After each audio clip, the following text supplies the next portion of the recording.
સુરતના ગોળોદરા વિસ્તારમાં આવેલ નારાયણનગરમાં ખાડી પાસે થઈ હતી ફાયરિંગની ઘટના. સથાણાના યાર્ડના વ્યાપારી સંજયભાઈ પરસાના કરીને યુવક પર થઈ હતી ફાયરિંગ.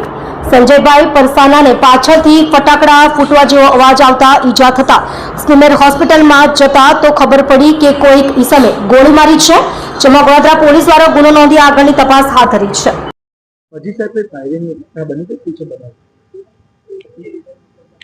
સંજયભાઈ પડસારા કરીને એક સરથાણાનો યુવક છે જે યાનના વેપારી છે.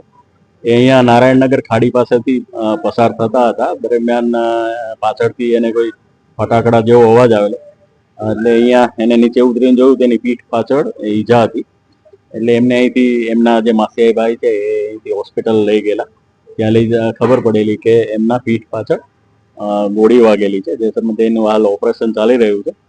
અને પોલીસ હાલ કઈ રીતે ફાયરિંગ થયું, કોના દ્વારા થયું, એ પોલીસ હાલ તપાસ કરે છે. આ સીસીટીવી જોઈ રહી છે પોલીસ.